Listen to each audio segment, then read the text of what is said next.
Before you watch the video, we kindly ask that you hit the like button. It costs you nothing, helps us a lot. On to the show. Super Duty Tough Work. Late night edition. Right. Switching it up this week. Almost didn't have one of these, but we made it. We made it, folks. Y'all know who it is. Oh, did I just turn off my own light? I get it. Whatever. Oh, there we go. Printmatic. Illogic. The most infamous podcast on planet Earth. Super Duty Tough Work. Doing a damn thing, man. If we don't do it, who the hell will? Right. How you doing today, Illogic? I'm good, man. Just life has been life. Life been lifing on you, man. Life been lifing. Yeah, life been lifing. Dang. Not bad. You know what I'm Yeah. saying? Just life been lifing. That's it. It's always lifing on somebody, man. Yeah, man. What's up with life? Hey, man, you always trying to life on people, man. Like, dude, can you stop lifing right now? Like, we know you like the life all the time. Can I live without you lifing on me, bruh? Yeah, life be giving it to you like that, man. I feel you, man. I feel happy to be alive. I've been MIA. All these absences of the podcast are all my fault, people. They're all my fault. Right. I don't think I talked to you for like at least 2.5 weeks. No text messages, no nothing. I had to hit you up like, yo, you okay? Yeah, like, yeah. Yo. My man's had to check on me, man. I've been off the grid. It's all my fault, y'all. It's all my fault. I'm going through one of those things you go through when you take on a new endeavor. Yeah. And your life starts to change and you have to figure out how to be good at it first. Then you have to integrate it into your life with everything else again. And I'm mad. It's the same way when you get a job, any job. And so for me, buying the truck, owning the truck now has been one of those things where it's changed for the better because technically I have more time in a technical sense. It's just my commitments are different now in terms of my time. And so I'm trying to reconcile that with doing the show at the times we normally do the show. And then sometimes certain shit pop up and then everybody got life shit. And sometimes it's like, but I'm starting to get it. And so, we ain't going nowhere, but it's all my fault. Illogic is the most consistent member of this podcast on the low. It's not me.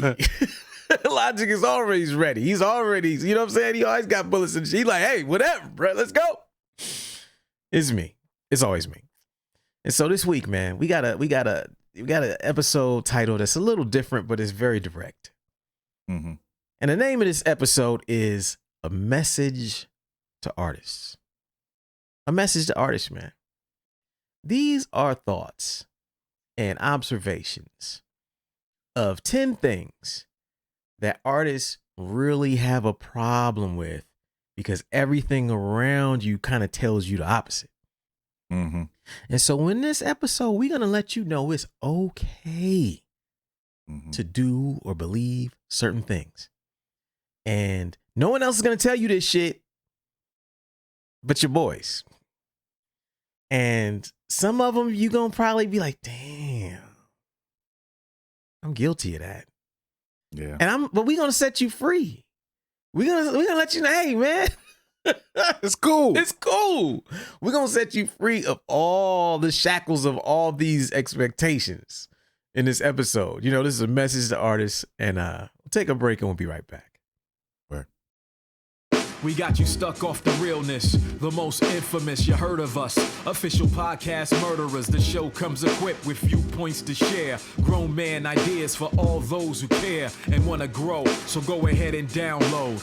Every single week with a brand new episode. You're not alone in this world, cousin, so we share information and honest discussion and keep repping the culture like we supposed to. They spread gossip, but they never come close to. I can hear it inside their tone. They talk about the industry but never left their home. You get laced up with bullet points and such, plus empowering topics that they never would touch. You can put your whole network against a team, But Super Duty Tough Work's the MVP. Most valuable podcast on MP3. Priceless info, but all of it's free. So take these words home and think them through. Super Duty Tough Work is coming at you. You are now listening to Super Duty Tough Work with your host, Blueprint. Raw and uncut. Adult conversations. No shucking, no jiving, and no bullshit. All right, folks. Super Duty Tough Work. Most infamous podcast on planet Earth. Blueprint. Illogic. Giving it to you every week. This week we talking about artists. It's a message to you artists. You know, we got to let you know some things. Your uncles is going to sit you down and put you up on some game. Uncle Ill, Uncle Print. Got to let y'all know, man. We're going to get it started with this first one. Number one. It's okay to just be a recording artist and not tour. Very okay. I know this one from experience. You know this one, right? Yeah. You know this one, right? So, all right, I'm going to say it again, though. It's okay to just be a recording artist and not tour. This is something that I've had debates with guys about. Some of our peers about. Some guys who came up watching us, supporting us, and doing some of the things that we do. And the debate is always about, when should artists be touring? When should they be going out there, sleeping on couches, thugging it out? You know what it's up. Paying the dues, sleeping in the car. When should they be going out? And there is a lot of guilt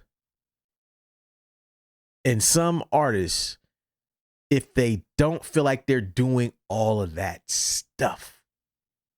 They feel like just being a recording artist and not being able to go out there and sacrifice everything on the road is somehow a slight to their art. I feel like going on a tour that ends horribly, disrupts your life, disrupts your family, that's actually a disservice to your art. More so, like, staying home might actually be good for your art. Yes. But there's a stigma out there. And guys, when we would debate, but Print, you toured? You made a name touring? And my rebuttal was always, no, I made a name with songs. Right. With records. The records allowed me to tour. The touring is not the thing that allowed me to tour. They looked at it like, yo, you're touring, so you get to tour. You do shows well, so you get to tour. I looked at it like, no, the music is what allowed me to tour. And so I always say, like, look, I think, they said, well, what do you think we should do? I was like, yo, I think you should just stay home and write amazing songs until you write some songs that make it to where next time you get booked, it's automatic. Right. You ain't got to do all this stuff. You get to skip some steps because your songs is so fire. But that falls on deaf ears, and guys just don't believe it, man. But I'm like, we need to tell people it's okay. It's okay. Yeah. Yeah. I mean, especially now too, right? Yeah. Like when we were coming up, it was a little different. Yeah. Because it was a little more difficult to get people to see what you're doing. Mhm. It was a little more difficult. We didn't have social media. The closest thing we had was MySpace. Yeah. And even then, like, uploading video and all that stuff wasn't really popping like that because cell phones were new. Yeah. And the video quality wasn't all that dope. So it was different then because we kind of had to tour in order to get our names out there because we didn't have the distro. Yeah. Like there was no we didn't YouTube. have. Yeah, there was no YouTube. There was no, Instagram. There was no Facebook and all that stuff. Yeah. So we kind of were in a different situation. But now, Doug, I don't feel like, especially since I do have the career that I've had, Yeah. I don't feel like I need to go on the road again. Yeah. You know what I'm saying? Unless the bag is right and I Yeah. really just want to do it. Just you for know, the experience. for the experience of it. I don't feel like I for your fans, but not because you gotta go do right. it. Right. And I think one thing about touring, I think that, I think was great is a lot of the friends that I have now are friends that I made on the road. Yeah. A lot of the relationships with other artists and, with like minds that I have now are from those experiences. But they didn't have anything necessarily, especially now, to do with I got to get out there so I can get in front of people, so people can see me. So this and that. Like, we have YouTube.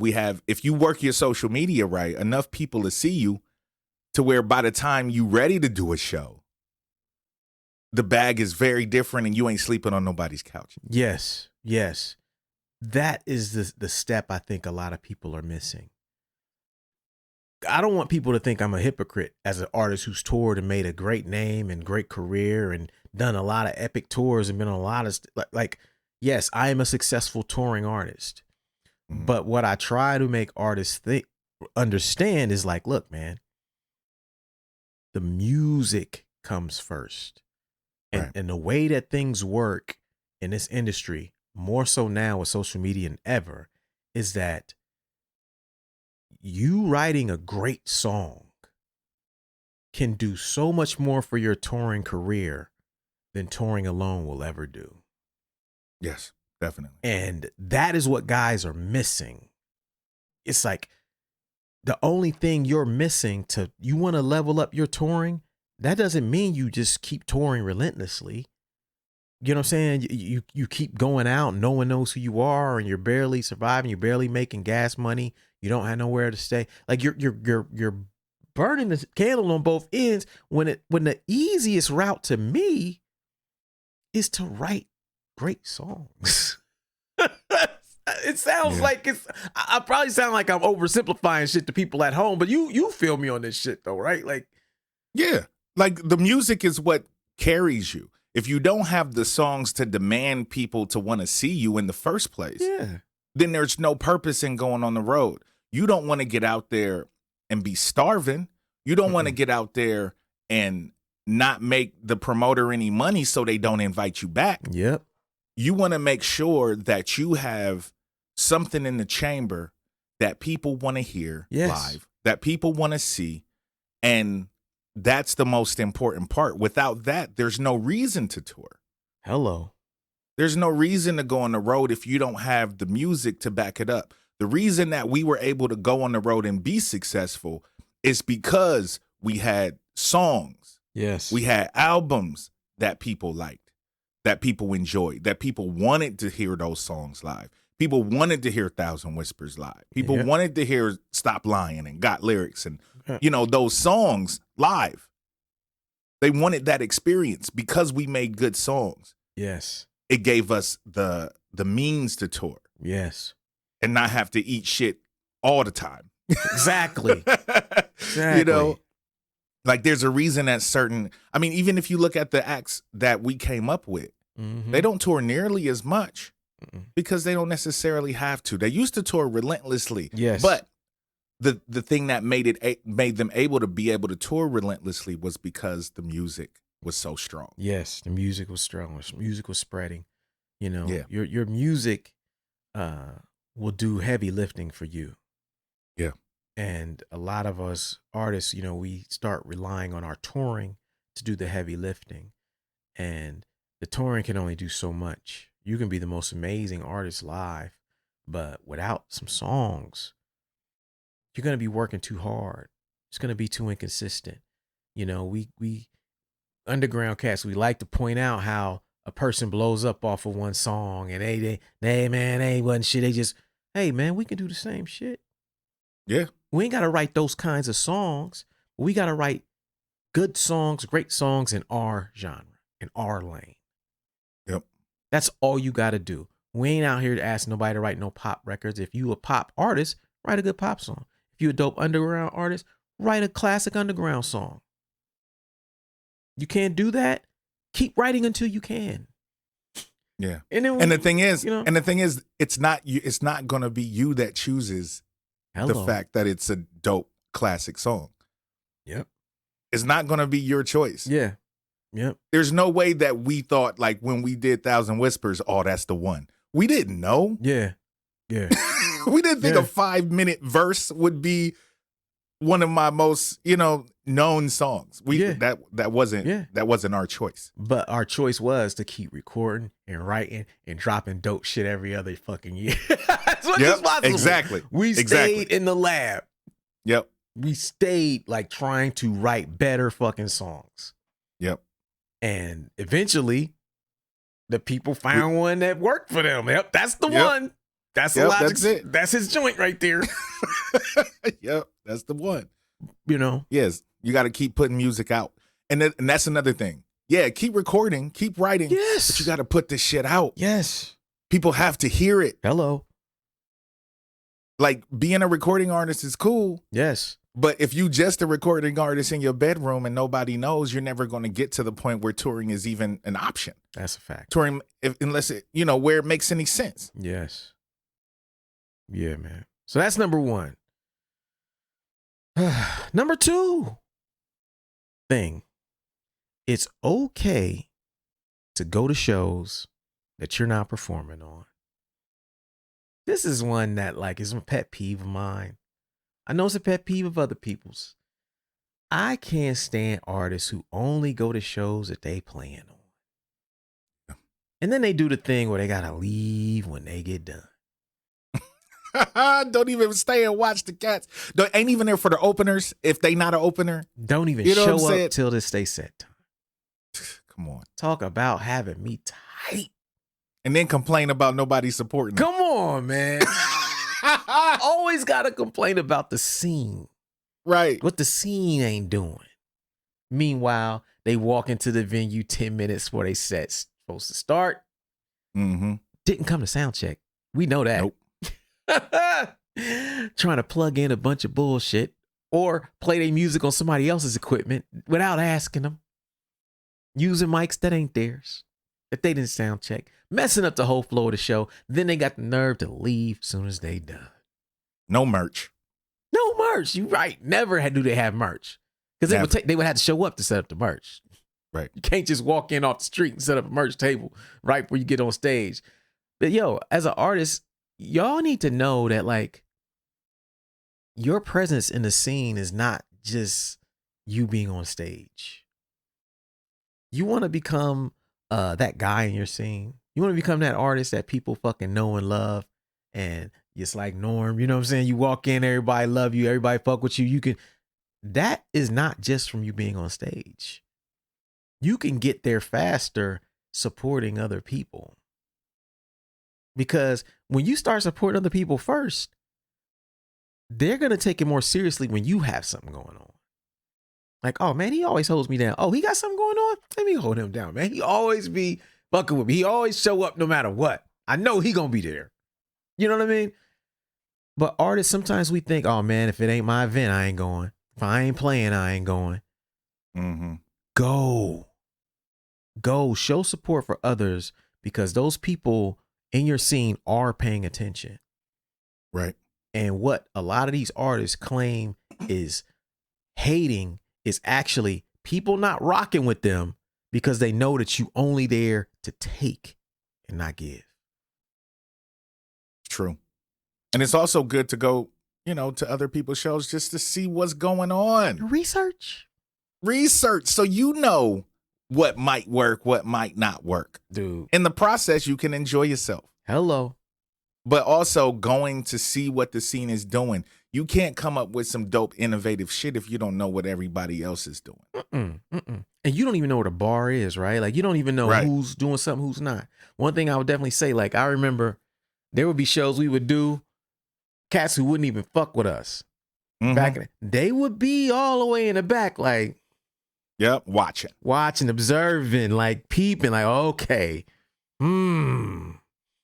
Yeah, I see what these dudes are doing over here. Just doing their research, and I respected it. Yeah, because I would do the same shit to them. Yep. Even if I don't fuck with you, I'm gonna come check your shit out. At least once or twice. At least once or twice. I want to see what you're doing over there. Right. Especially if I'm hearing good things about it, oh, his show was cracking up. Man, I'm going to the next one, man. I'm showing up. Yeah. You know what I mean? Like there's many reasons to do it. But if you are an artist, don't feel like, your image or your space in the scene is diminished by coming out and supporting others. Actually, it's enhanced. Facts. So that's number 2. Number 3, message to artists. Message to It's artists. a hard one. You said It's a hard one. It's a hard one. It's not a hard one for me, but I know as an artist, Yes, it's tough. It's tough. especially as a rapper, Oh yeah. it's hard. Yeah. It's a hard one. Yeah. Number 3, message to artists is that it's okay to say another artist is better than you at something. It's okay. Hey, that motherfucker's better than me at that. Man, that motherfucker's so good. Damn, he's the best at that. Why is that shit so hard for us to say about people, man? Egos, man. Egos, especially rappers. Ain't nobody supposed to be better than us, man. That's true. Ain't nobody in our minds, ain't nobody supposed to be better. But we deep down, we know. We know. Yo, man, that motherfucker's on fire. That motherfucker's He cold. spit. God damn. Yo, he spit. Why ain't I think of that? I'm not that clever. I could never think of that shit. Yep. Damn. Look, man. And here's the thing that is like the reason I said at something is because like it all starts to me with this belief and this understanding that everybody is really good at something. Yeah. Everybody that you fuck with has something. If you get to the point to where you can see that, like, yo, you know what, man? That dude is really good at bringing people together. That dude, he ain't the best artist, but his shows be real organized. This motherfucker's, he a DJ, but his camera work is crazy. God, he's a great editor. I think it starts there. Making a deliberate acknowledgement that somebody is good at some shit that you don't even fucking do.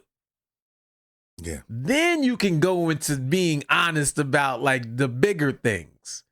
Right. But I think our egos, like you said, they stop us from just admitting the basic shit that everybody else can see. Like, this motherfucker's really good at that. I'm not. Let me give him his props. Yeah, it's just, especially when it's something that we do as well. Yeah.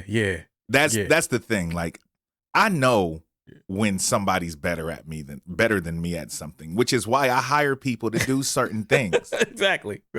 Like, both of us, like, we're Renaissance men. Like, we Yes. can do a lot of shit. Yeah. But there's certain things that I know I need to make a phone call on. Yeah. You know what I'm saying? Like, I can shoot my own video, but I might make a call to Prismatic. I Yeah. might call Product. I might call some of my other homies that I know that do this on a different level than I do it. Yes. I can do some good shit, Yep. but there's just sometimes I know, like, okay, this needs to be up here. Right. I need to make a phone call. Oh, album cover? I got to hit Il Poetic up. I can do an album cover. Right. But it ain't going to look like that. No. He's better than me at that. Right. That's it. That's it. He's better. And I Yeah. trust him. Exactly. Yeah. Like, I trust his work. He's better than me at that. Yeah, I could do something that's acceptable, but I'm not going to do nothing that's special. His shit is special compared to mine. Like, my shit is good. It's solid. But yeah, it's like you have to admit those things, because if you can't admit that thing, you'll never be able to work with anybody. Right. Never be able to collaborate with anybody or get people to actually help you achieve your goals, because you're so busy creating this false sense of competition with people that don't even exist. You know? Yeah, and you have no team. None. Like in those instances, when you understand your strengths, your weaknesses, other people's strengths and weaknesses, that's how teams are built. Yes. That's how you know who to get on your side of things and have them in your corner to do certain things, because you understand, though you may be able to do it, there is someone that is better at it than you, and it's better to, bring them into the fold and allow them to do that on your behalf. Yeah, I agree. And well said. So that's number 3. We'll take a break and we'll be right back. Word. This is your weekly reminder that we have 2 books that you, as a listener or watcher of this podcast, need to absolutely own. The first is The 10 Traits of Successful Hip Hop Artists, and the second is The Social Media Cheat Code. Both of these books were released within the last year. The 10 Traits of Successful Hip Hop Artists is a book where I go through the stories and explain the traits that are behind the success of some of the biggest names in hip hop today.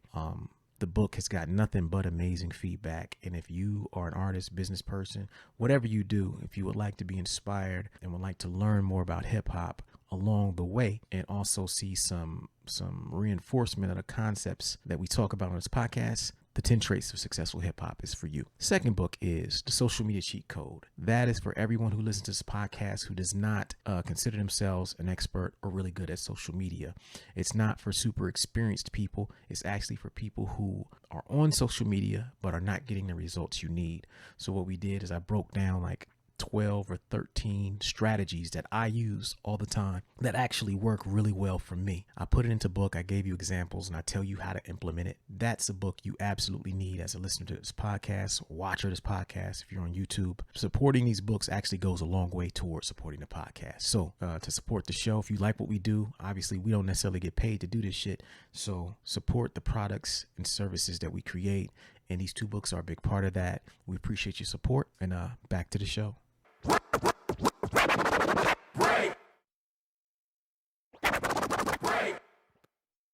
What's up, everybody? Got some big news to share with you all today. I'm proud to announce that for the first time, I will be opening up my artist coaching and consulting services to the public. I have been doing it for several years behind the scenes, helping artists and small businesses achieve their goals, but it's never been something that I made publicly available, nor anything that I promoted until now. So if you're an artist or a small business owner, I'm now available to be booked for one-on-one sessions designed to help you achieve your goals as quickly and as efficiently as possible. If this is something that you're interested in, email me at superdutytoughwork@weightless.net. Tell me a little bit about yourself and we'll get the ball rolling from there. I look forward to working with you all. Peace.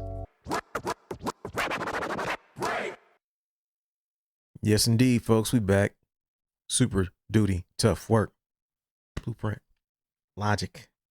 My illustrious co-host. More spine-tingling, swashbuckling adventures of the most infamous podcast on planet Earth. You know how we do. This week, it's a message to artists.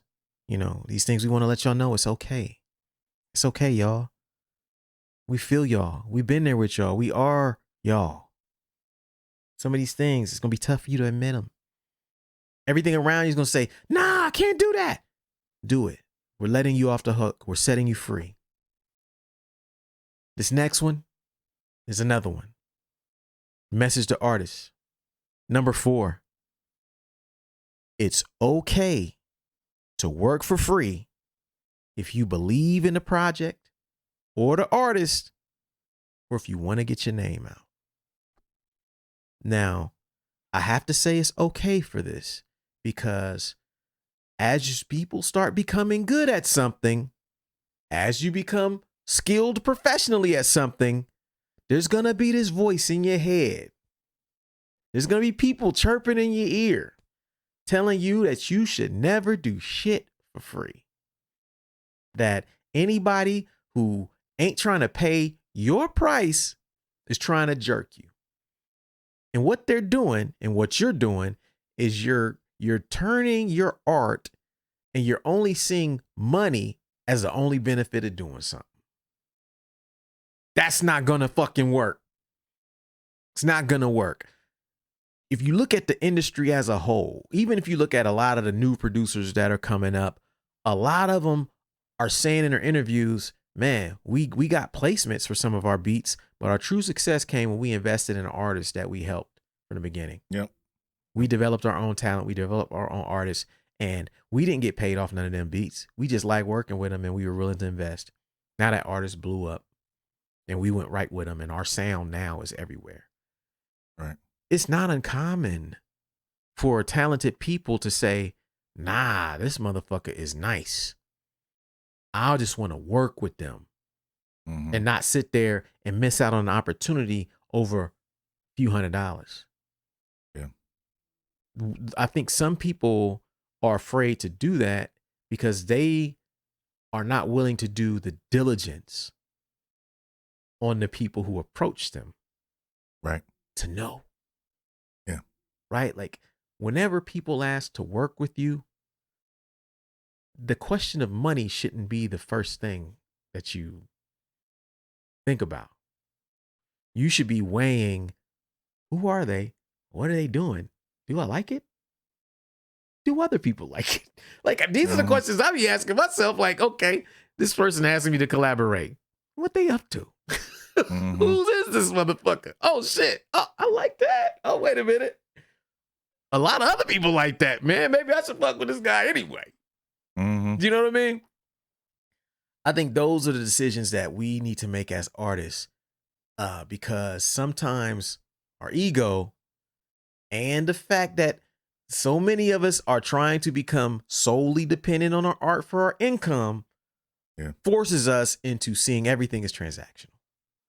Yeah, there has been situations with me where, you know, somebody asks me to do something and I look at their work and it's like, okay, yeah, I'll fuck with you because I believe in it, because I think it's really dope and I want other people to hear it. And especially if they are unknown, knowing that lending my name to it will help it. Yeah. I'll do it for free or I'll do it for a discounted price. You know what I'm saying? Than what I would normally do some things for. Yep. I've done that with multiple people before. Yep. You know what I'm saying? And a lot of them might not even know it. You know what I'm saying? Like, they might not know I'm giving them a discount. They might not know that this is what I normally charge to do. But for you, I'm, you know, I'm knocking the price in half, or I'm doing this because I think your shit's dope. Yeah. And I want to be a part of whatever you're doing. Yeah. You know what I'm saying? And it's okay to do that. You know what I'm saying? Especially because, like you said, I got a job. I ain't I ain't necessarily dependent on rap money to pay my bills. Yes. You know what I'm saying? So, you know, granted, I do want to get paid for my time. Yeah. You know what I'm saying? Writing the rhyme, recording, all of that stuff. But at the same time, it's like, I ain't going, you know, gouge nobody, especially if I think they're dope. Yeah. You know what I'm saying? Yeah, I agree. Yeah, well said. Well said. That's number 4. Number 5, message to you artists out here. This goes along with number 4, but we got to put these together so that we have the balance.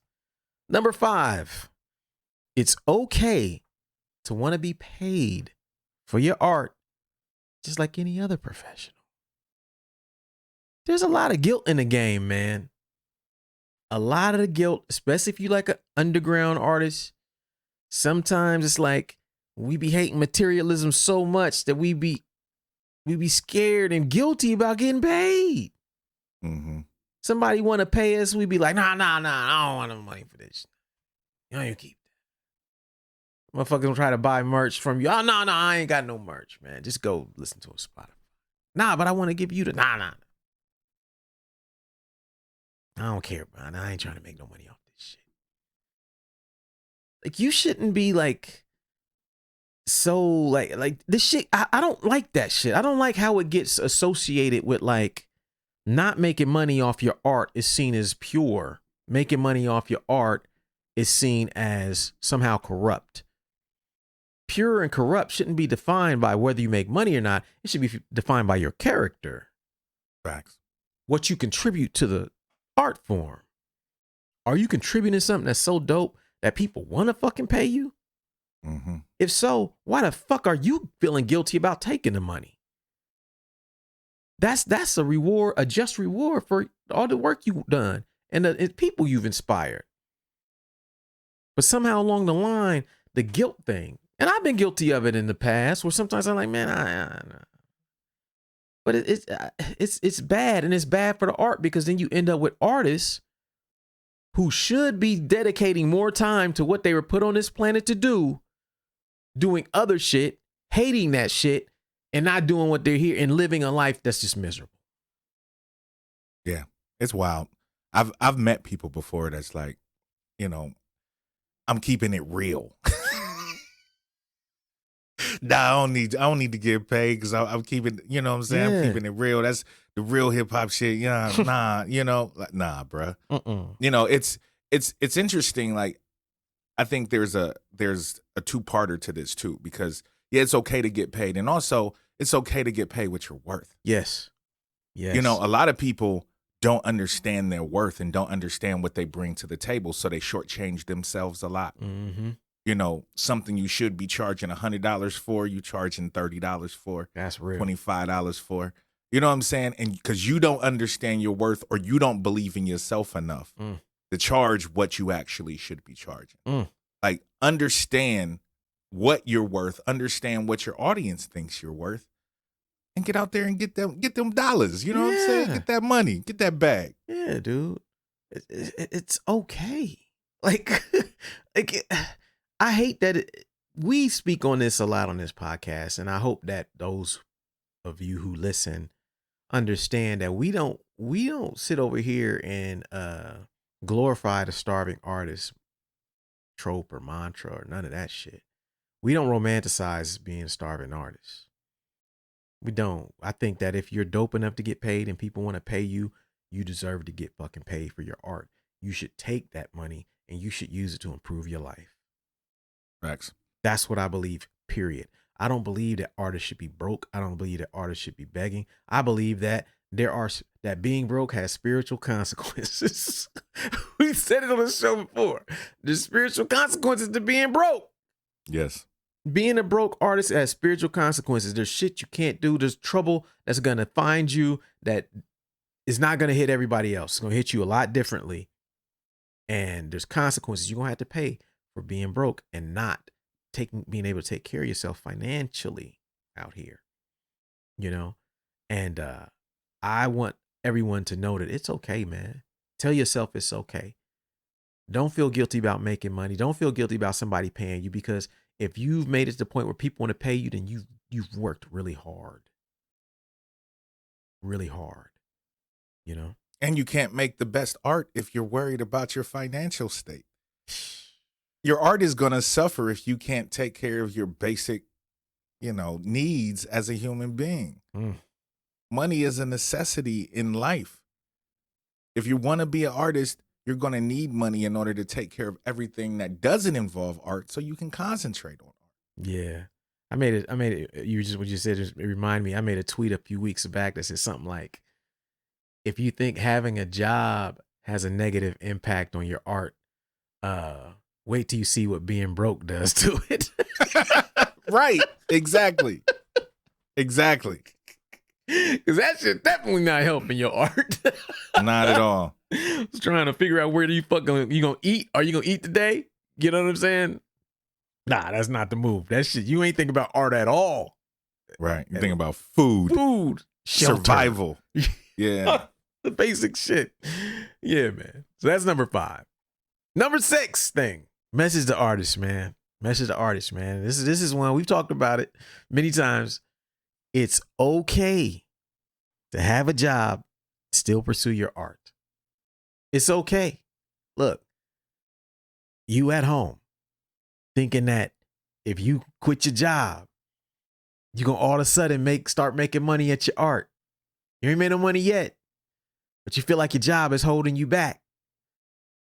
You got people around you saying, oh man, that's cool, but why don't you just quit this little job and do music full time or art full time? But you ain't made no real bread off of it yet. Don't listen to them people, man.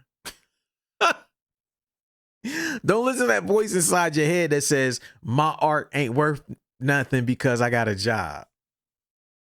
Or their art is worth more or better because they do it full time. That shit don't fucking matter, man.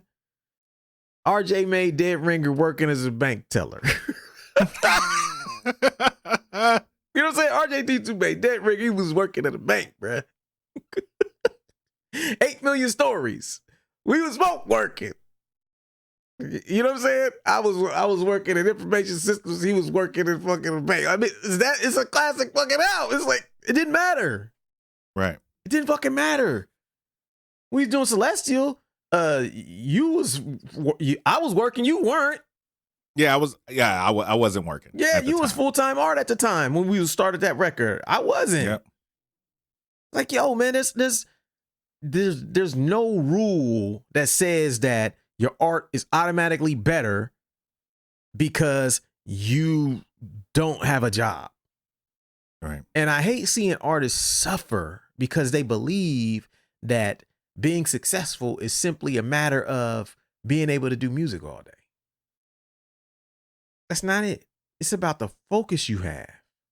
It's about living life and taking what you've lived and turning that into things that people want to see, support, listen to.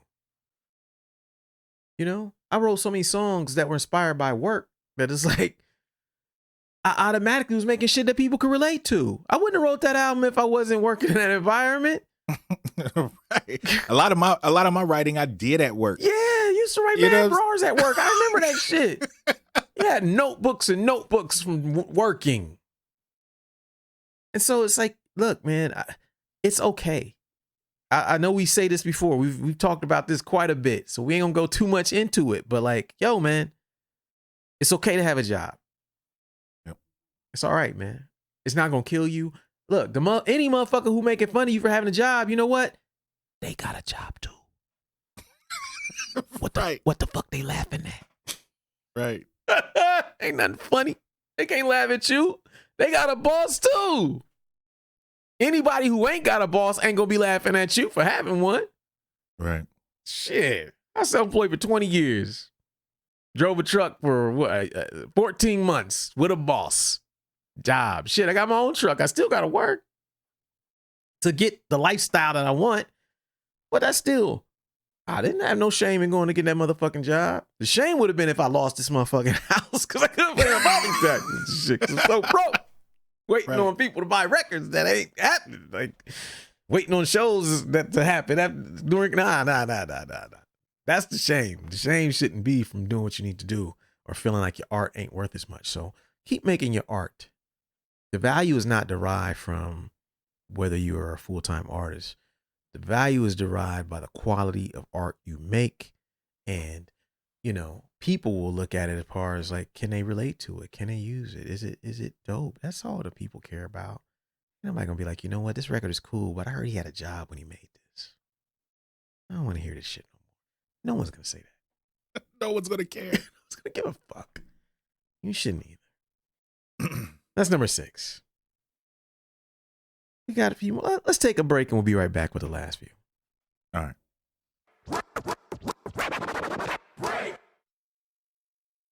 Quick announcement. Over the last several years, we've been asked many times by the listeners of the show if we would ever open it up to the public for advertising. We've always been interested in this, but we never had the systems in place to make it work properly. I'm proud to announce that we are officially accepting advertising from the public on Super Duty Tough Work. Meaning, if you're a small business owner or an artist and you'd like to create more awareness about your product, service, or release on the Super Duty Tough Work podcast, we're now in a position to do that. For more information, email us at superdutytoughwork@weightless.net. Again, that's superdutytoughwork@weightless.net. Email us there. Tell us a little bit about who you are, what you would like to promote, and we'll get back to you as soon as possible to let you know if we think it's a good fit and what the next steps are. Thank you for your time. Back to the show.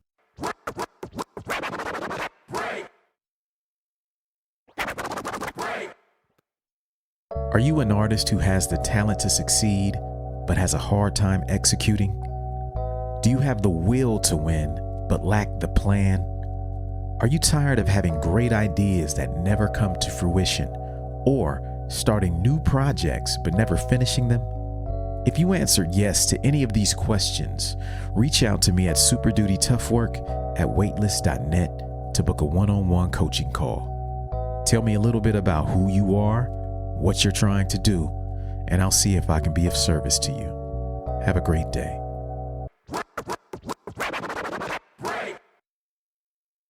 All right, folks, we back. Super Duty Tough Work. Blueprint, Illogic. A message to artists, to all you artists out there. We letting y'all know it's okay. It's all right. There's certain things you don't have to do, And so we got 4 more left. Number 7 thing. It's okay to just make music with no album or release date. This is one I have to always remind myself of. Yeah. You don't have to have this end goal when you create things. Sometimes it's okay to just create something because you wanted to create something and it doesn't fit into anything that you got going on in the future or anything like that. It's just a piece of art unto itself, unconnected to anything, no agenda. You don't care if someone hears it, someone doesn't hear it. You're happy with it. You like making it, and you just made it and just kept on making art. That's okay. Yeah. Everything don't need a marketing campaign. Everything don't need an angle. All your B-sides and demos ain't got to get dropped on Spotify. We don't need your rarities all the time. You don't need to feel the pressure to drop every year. We don't need to be pre-saving everything you do. It's okay to just make art sometimes, man, and not feel the pressure. This is the first time I have not felt pressure in a long time. Yeah. Because if I look at my career, like I've definitely been prolific. This is year 5. I haven't put out a record in 5 years. But I don't feel no pressure now. Because before then, it was like, I was just letting them off, man. I was like, everybody, every year. Like, think about it. Think about this. 2010, me and you was doing, was that 2000? Yeah, 2010, me and you was doing Greenhouse shit, right? Mm-hmm. 2011, Adventures in Counterculture. 2012, Deleted Scenes. Now, I did tours for all these records. Remember, me and you went out with Killer Priest. Yep. Then I went out for a year for Adventures in Counterculture. Came back, Deleted Scenes. We did that tour. That was 2012. No, 2013. 2014, Respect the Architect. Full tour. Okay, what we doing next? 2015, King No Crown. Whole new album, whole new fucking tour. 2016. Chilled out in 2016. No, 2016, I did the EP with ASAP. Yeah. Yeah, the Vigilante Genesis shit. Now 2016, 2017, what I do? I dropped the whole ass movie and did a fucking movie tour. Oh, did I chill? Nope. 2018, I came right back. Two-headed monster. This is right then. And then I had another album, but then COVID happened, and so it's like it broke my rhythm. But at the same time, it kind of has me like, yo, I could probably go back to 2006, 2005. I never took a year off of releasing music. Had an album every year for probably a good 10, almost 15 fucking years. Yeah. Even though it's unspoken and no one told me this shit, to make money off of art, to be a full-time artist, you have to release art. So I was never into the whole thing of just making open-ended art for no fucking reason. It was like, nah, this got to be connected to that. This got to come out and this got to be done. Now I'm just like, hey. And what's funny is like, I got just as much music now as I ever had. Right. I'm not just chilling, because I play you shit. So it's like, I'm not chilling. I've made a ton of music. I just don't feel the pressure right now, thankfully. Yeah. I say this and I want to share this with the audience because for a long time, it wasn't okay for me. And I know I'm not the only person who feels that way, especially in this era where people are so much more prolific because you can get it to streaming and distribution so much faster. You can get it to market so much faster. But it's okay to just make art and not have no release date. Yeah. Everybody don't have to see everything. No. Everybody don't have to hear everything. It's okay. It's always, see, like the thing is, I've always known that, I mean, because you remember, like, I had notebooks and notebooks and notebooks full Yeah. of shit. Just random raps just all over the place because I enjoyed it. Yeah. All of those raps didn't get heard. Mm-hmm.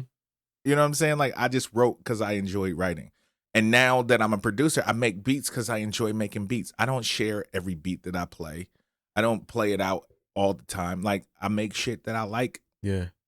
or that I don't like, and it's just here. You know what I'm saying? But it's okay. It's okay not to have that pressure. And you make better shit when you don't have the pressure. Say that again. You make better shit when you don't have the pressure. Because when you have the pressure, you don't have time to refine the skill that you're trying to perfect Right. in what you're doing. Right. Now, of course, you're probably not going to be perfect in anything, but you don't have the time to hone those things that you're trying to develop in yourself because of that pressure. Exactly.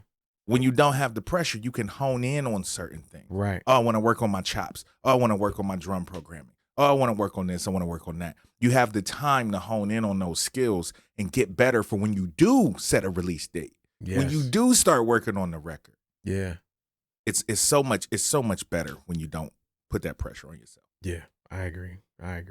That's number 7. Number 8. Message to artists. And this is one. I definitely gotta let everybody know about this one. It's okay to disappear for a while to build your skills, fix your life, get your money right. It's okay. I say this because one of the biggest issues that I think the music industry has right now is the question of relevance.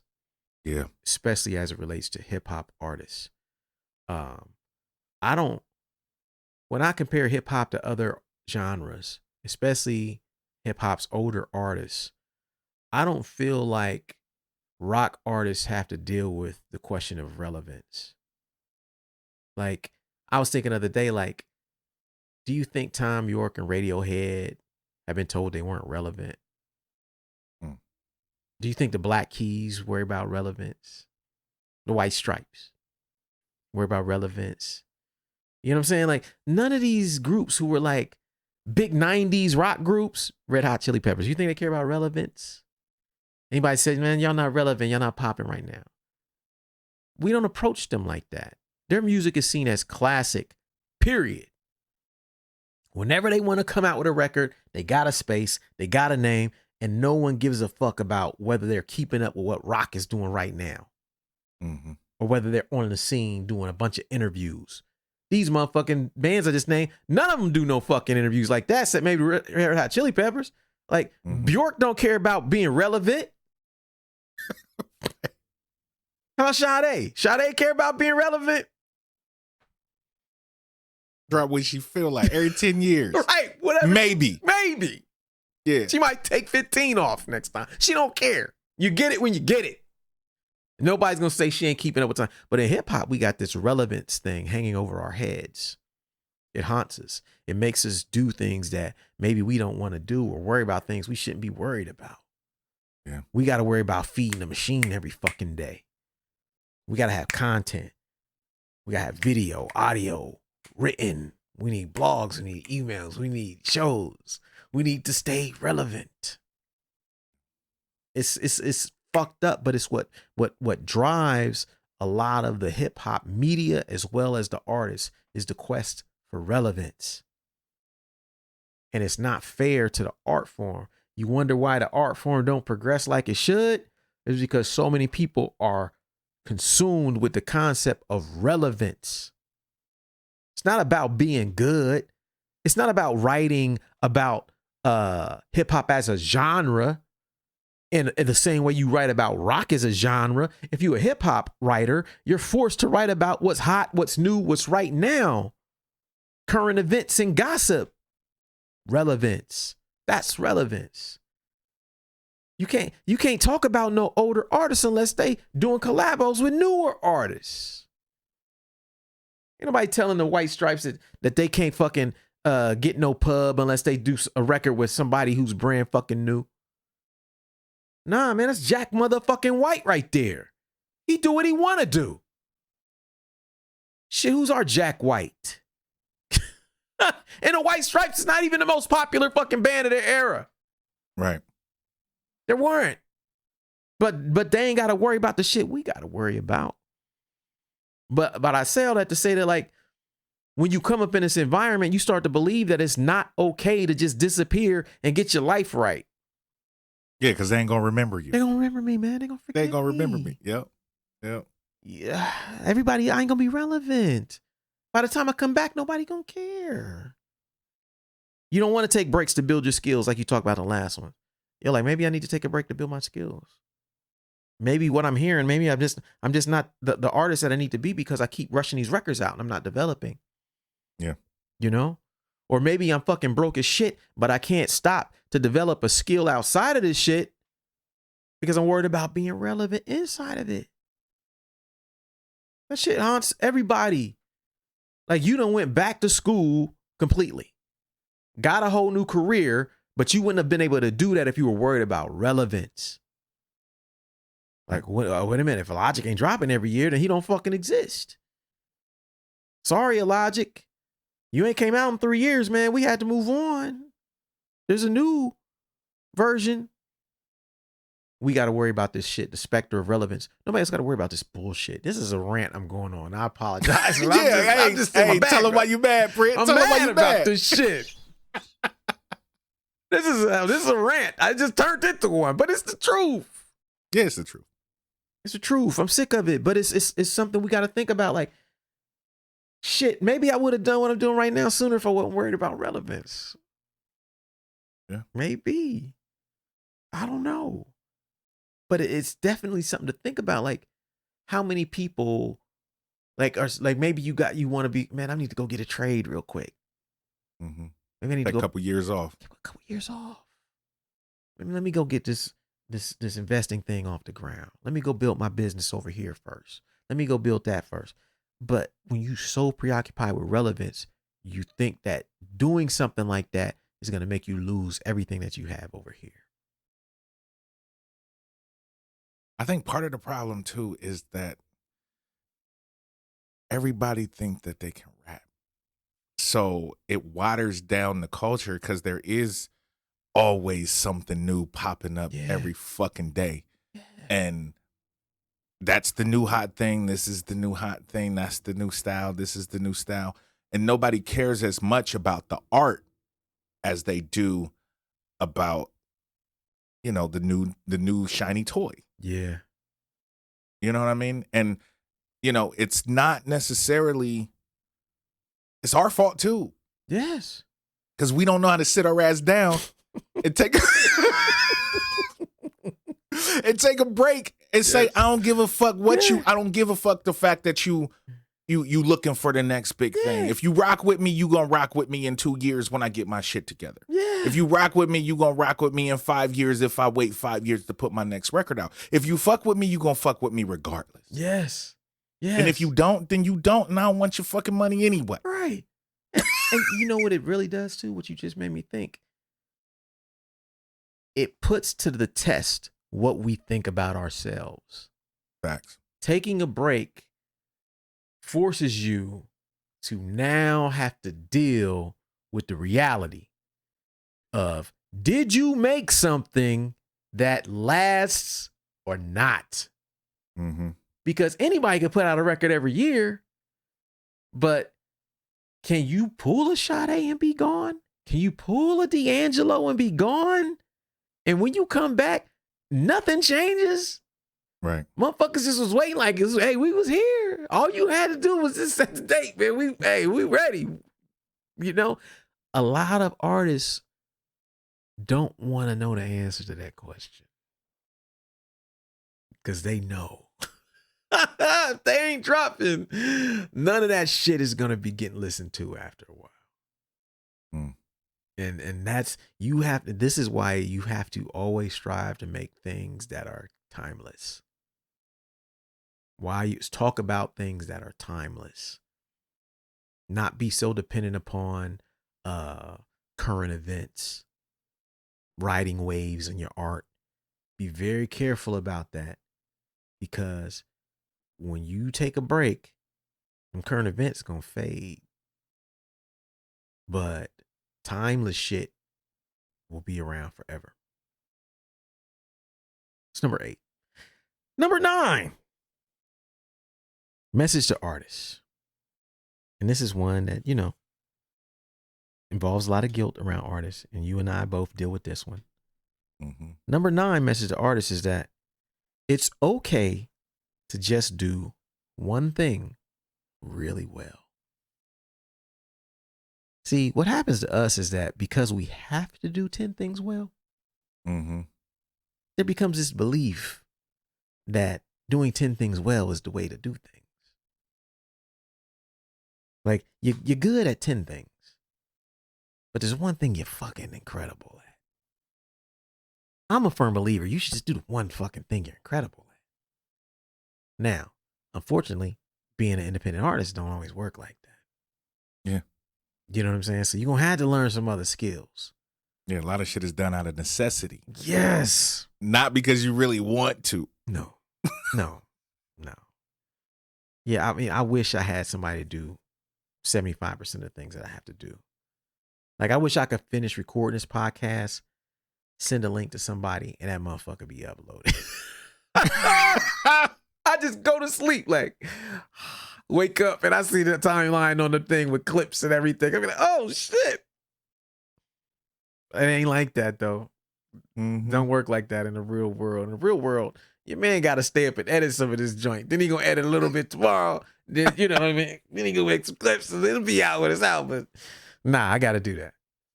But it's important that we know this and that we can admit that it's okay to just have one thing you're really fucking good at and just do that. Because if you focus on the one thing you're really good at, all of a sudden it will open more doors so you don't have to do so many other things. Right. But you got to be excellent at that one thing. You got to give everything to that fucking one thing and make sure that, like, when you do it, motherfuckers like, damn, this motherfucker's one of the best at that. Whatever. Because that one thing is going to draw people to you that are good at all the other things that you need. Hello. You see where we going with this thing. Yeah. Man. You know. So as long as you focus on that thing, you don't necessarily need to do the two things. Now, like you said, independent artists, sometimes we, in between that rock and a hard place. But if you can focus on that thing, yes. If you're a dope producer, MC's going to come and ask for some beats. Yes. You're going to get some MCs, some dope MCs that want to rhyme over your shit. Facts. If you're a dope MC, people going to want to manage you. Producers going to want to make beats for you. Yep. It's going to happen. Videographers going to want to shoot you. Yeah, they're going to want to shoot you. All of that. Yep. Somebody going to want to do your album cover. Somebody going to want to mix your record. Right. You're going to have that shit. It's going to come. Yep. Yeah, but you got to focus on it. Like, friend of the show, J-Zone is a perfect example of that. He played drums, man. That's it. Right. He played drums. He playing his band. He don't do much. He'll be talking about all the time. Hey, he's like, look, man, once I figured out that all I got to do is post some drumming videos, that's enough content for me. Fuck it. I just set the camera up while I'm practicing and do some shit like that. He found his one thing. Been on all types of shit. Collaborating on some of the biggest hip hop records, Danger Mouse, the De La Soul that recreated that record, like, just because he decided to fucking focus on one thing. If you're an artist, know what your one thing is. Don't forget what your one thing is, and do everything you can to keep your one thing your one thing. There's going to be other things you have to do sometimes, but always come back to your one thing. That's number 9. Last bullet point of the night. And this kind of goes with everything else we just said. Mm-hmm. But message to artists, number 10 is that it's okay to ask for help. It's okay to ask for help. It's okay to hire somebody. It's okay to have a friend who does something that you could use and be like, hey, man, can you help me? Hey, can you help me with this? I have this idea, but I can't. I'm stuck. Can you help me work through this? What am I not seeing? Like, Motherfuckers hit me up. Like, the funny thing, and you and I talk about it, but like, if people understood the conversations we be having off camera about like Right. marketing, Mm-hmm. content. Yep. You know what I'm saying? And like, I have people hit me up about that stuff so much because my homies know, they watch me. They're like, oh yeah, pretty much, what you think of this? Yep. Hey, I'm thinking about this. How should I? Yeah. Okay, cool. Good. Okay, I'm gonna do that. Yep. All right, thanks, man. Peace. Yep. You know what I mean? Like, ask for help. I got some shit like on my next record. I've been thinking about this for a while. Like, I have a vision in my head for certain parts of like how to promote it or certain things I want to do that I can't do by myself. Yeah. Acknowledging that is hard for certain people like myself who do so many things well, but you eventually got to be like, yo, man, this vision is so fucking big. I'm just going to sell it short if I try to do it all by myself. Yeah. Why don't I get it in my head right now, and start looking for the people who can help me execute this vision? And when I can find those people, I'm going to try to hire those people. Right. You know, I'm going to bring them in and say, hey, man, this is what I want to do. I want to bring you in because you're good at fill in the blank. Would you like, or would you be interested in working with me on this? Can I collaborate with you, hire you, whatever? It starts there. But it starts with first admitting you can't do everything yourself. You need help. And it doesn't make you weak to ask for it. Thanks. In fact, it makes you strong. Yes. And it gives you the best opportunity to put out the best thing, to do the best thing, no matter what you're asking for help about. Yeah. You know, if you asking for help, just some personal shit, you need to talk to somebody, Hello. something. It puts you in a position to be the best you can be. Yeah. In that situation. If you need help with some artistic shit and you can't do it, it puts you in the best position to put out the best art. Yeah. Asking for help always makes things better for you. Yeah. Because you can't do everything yourself. And sometimes you need to lean on somebody else. It's okay. Yeah. I agree, man. So that's it for this week. That's it. Let me read these back. Number 1, it's okay to just be a recording artist and not tour. Number 2, it's okay to go to shows you're not performing on. Number 3, it's okay to say another artist is better than you at something. Number 4, it's okay to work for free if you believe in a project, artist, or just want to get your name out. Number 5, it's okay to want to be paid for your art, just like other professionals are paid. Number 6, it's okay to have a job and pursue your art. Number 7, it's okay to just make music with no album or release date. Number 8, it's okay to disappear for a while to build your skills, get your life right, or your money right. Number 9, it's okay to just do one thing really well. And number 10, it's okay to ask for help. That's the message to artists. I hope y'all got something out of it this week. You know, I thank y'all for your listenership, and we'll see y'all next week. Peace. Thank you for listening to Super Duty Tough Work. Subscribe to the podcast on iTunes. Follow the podcast on SoundCloud. Peace. Shoot, I got styles already that's more complex that nobody know about. I mean, super duty tough work.